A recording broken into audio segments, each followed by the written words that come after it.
Hello, and thanks for joining us for another episode of Tea and Trowels. I'm Emily Jane Murray, one of your hosts, and today I'm delighted to be talking to Meredith Langlitz, a program coordinator with the Archaeological Institute of America. Hi, Meredith. How's it going? Hey, how are you? Doing well.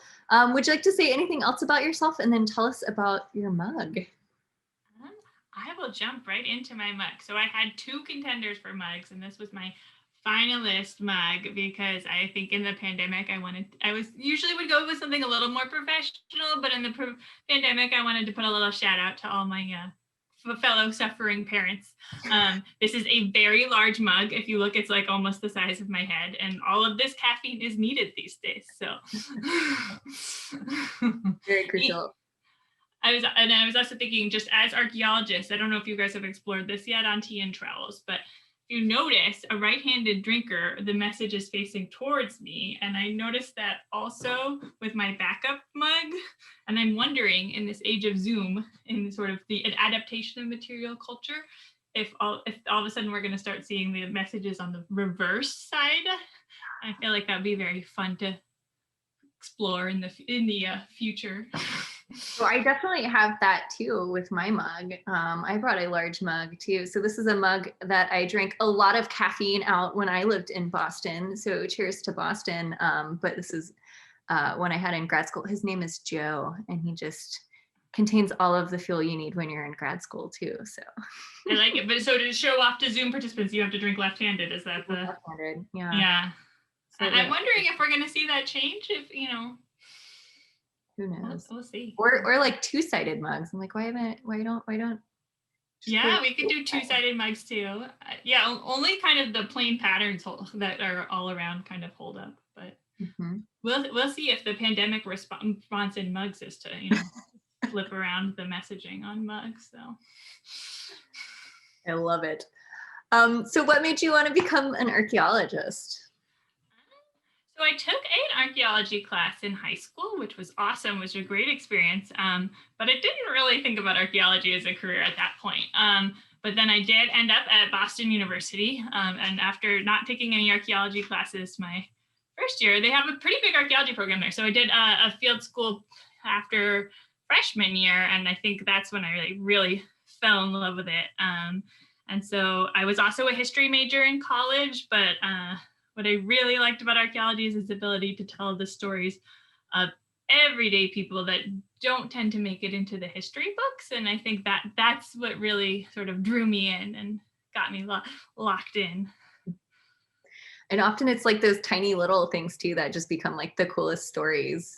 I know. I think a lot of times when I do outreach stuff with kids, they'll be like, "Oh, what's the coolest thing you ever found?" And my coolest things are not the gold and the jewels and stuff, but it's like, "Oh, well, I found this pot and you could see the person's fingerprints. Like you could put your hand over where their fingers were like thousands of years ago." And I do think it's cool, but I don't think that's what they're expecting at all. Or I did some field work in Spain, and the sort of the Mediterranean roof tiles that you think of, they're all made over like people's thighs before they made them by machine, and so I was like, this is essentially someone's leg imprint.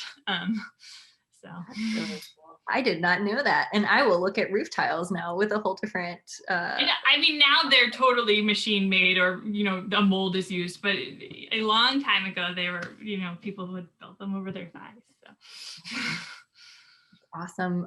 So can you tell us about your research in 30 seconds? Maybe more Sure. details, maybe not. I will try. 30-second challenge. So I really like to deal with how people interact with archaeology. I'm not a field archaeologist. I work in the programs department for the Archaeological Institute of America. So the sort of we're all about trying to bring archaeology to the public, to non-professional audiences, as well as our professional constituents, but I mostly focus on our non-professionals. And so whether that's through an online activity, an outreach event, or through advocacy and administering and sharing information about the AII site preservation program, I also just love bringing people together to talk about best practices. I think everyone in the archaeological community has experiences to share. So so I would say my research focuses on sort of how people interact with archaeology. The most important part of it all, right? FPAN is all about that. So I feel like I'm in the right room, Zoom room here. Yes, we love it. Public archaeology, or what's the hashtag PubArch? And then I had Yes. the realization that we were doing PubArch in a pub, and I was like, That, yeah, the the ultimate, pub crawl. the ultimate pub arc. Well, what's your favorite tool in your toolkit when you do some of this work? So I felt like I kind of cheaped out on this one. You said try to bring it, but it is probably my computer. So I'm staring at it. You can't see it, but I think I usually, because I'm doing public programs and administering the programs, it's more of, I use it to connect with people, organize data, write stuff up. But then if I'm going to go on the inverse of that, I'm actually still really into the old, I actually go pencil and paper.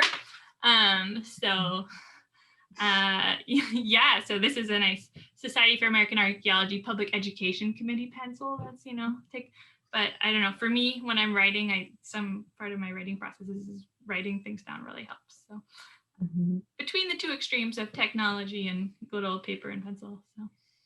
Yeah, and I guess the computer is just more and more important to connecting with people today when we can't see anyone in person. So Zoom lectures and websites and blogs and all of that stuff.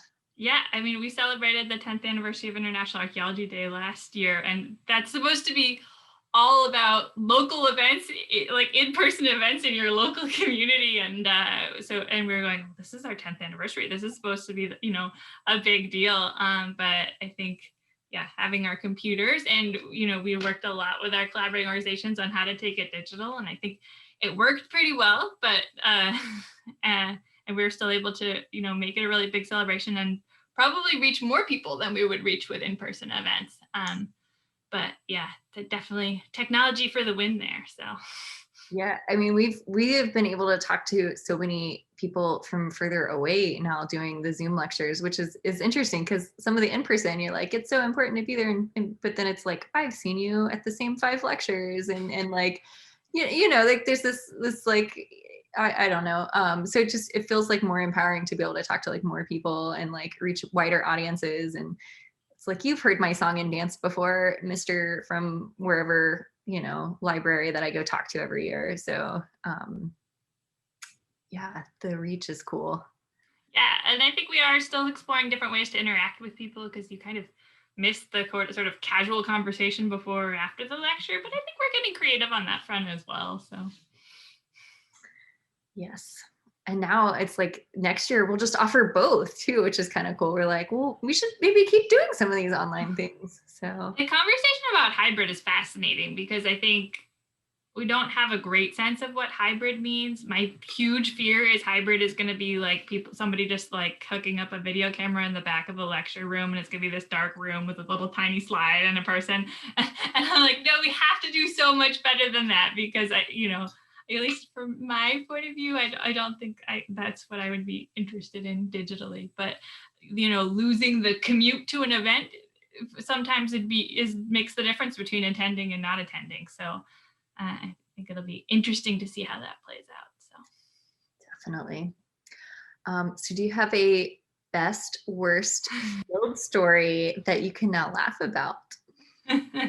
This is a good question. I feel like everyone has their, horror stories about different mix-ups or food or whatever. And so I was I was thinking this one through ahead of time.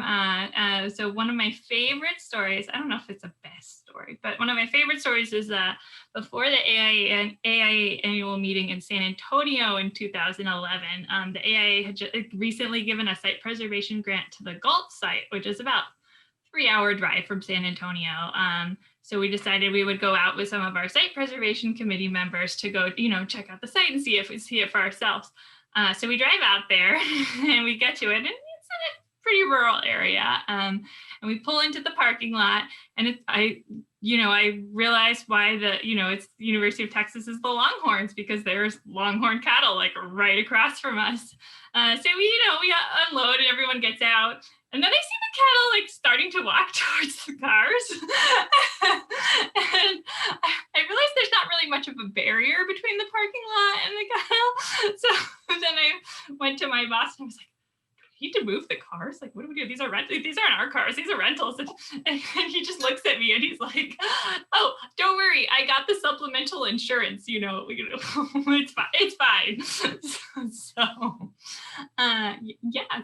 So that was kind of an exciting animal story for the somebody who's not more grown up in suburbs and cities. So Well, you think about like snakes or spiders or even like birds or iguana. Like you don't like. I haven't heard too many like. And then there was a big cow kind of story. Longhorns have those like. I mean, they're longhorns for a reason. They're massive and they're very pointy. And I was just like envisioning it like impaled inside the side of the Jeep, and I was just.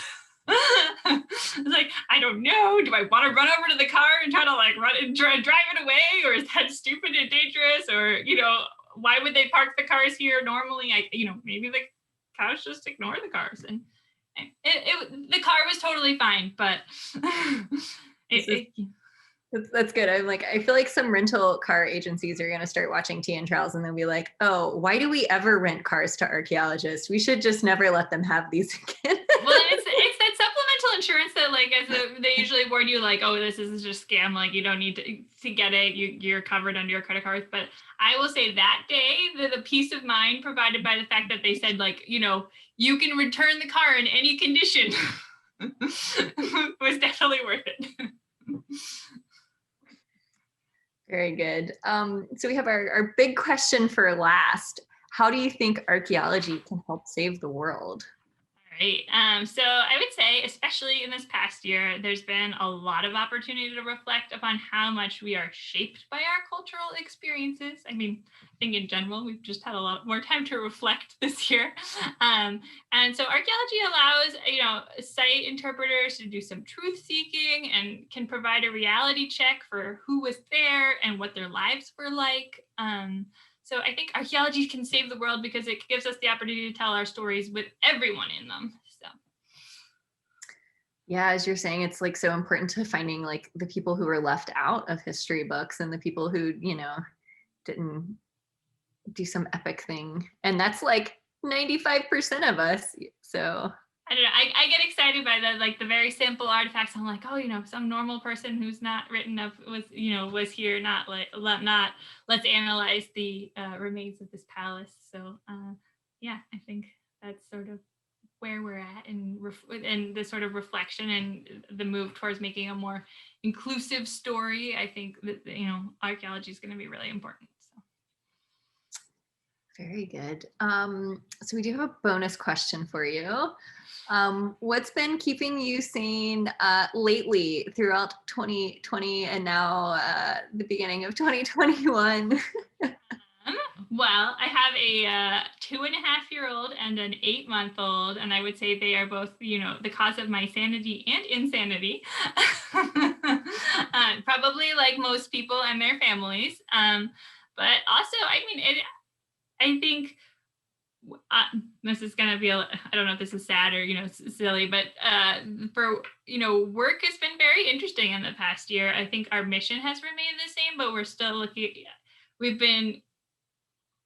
we usually sort of have a routine and it's totally routine disrupting, but I think that opportunity to sort of step back and reflect on how we do things and how we deliver things with the biggest impact and what audiences we're drawing in. It's just been a great, it's nothing about the pandemic is great, but a good opportunity to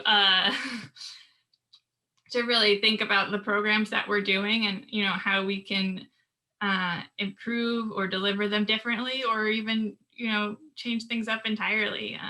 So I think just thinking, that's given me a lot of thinking about instead of sort of doing the rote same routine. And that's been pretty fascinating. So. Yeah, we've definitely, even just to have that moment to like pause, like we never had that time at FPAN, in normal circumstances. Like we try to have scheduling months and we try to think about things and plan things. And it's like, no, you're just run. So. I feel like that's funny because I think this pandemic has been more run because we're like, oh, we have to change this, and then you have to figure out how to do that. So I in some respect, it's been more run, but like a lot more but how do we do it? And, you know, those kinds of challenges. So. Yeah. We had like a month of what are we doing? And then it was like, oh, I guess this is what it looks like now. And then somehow, yes, back to the running. So, but there was a moment where we could think about it. So I think we were in the middle of our photo contest when the pandemic started, and I think we noticed people started getting like really into it because it was sort of the travel nostalgia, which all of a sudden no one could do. And then we moved some stuff up early, like we did a build your own monument competition for International Archaeology Day, and so we moved that up to April. So it was pretty early pandemic, but. Yeah, I think that sort of seized the moment of everyone being at home and getting into the whole crafting thing. And I think I dragged some books off my bookshelf and made a whole Stonehenge on my living room floor to do, you know, try to get some example photos for the Build Your Own Monument competition. So. Very fun. Yeah, and then the baking began, right? And there were so many baking entries. It's baking entries. I swear one of the entries was like some chewed toast and cheese, and the media picked up on that and loved it. So you never know what's gonna, you know, go out there with social media and stuff. So. That is true. That is funny. Yeah, like the things that or it's always, you know, you'll work really, really hard on a blog or a post, and then like you put it out there and it's like crickets, and then you're just like, I don't know, here's a photo of my cat doing something dumb, and everyone loves it, and you're like, oh, of course. Typical pets, yeah. Well, thanks for chatting with us today, and thanks to everyone for watching along at home. Cheers. Cheers. Oh, reverse mug.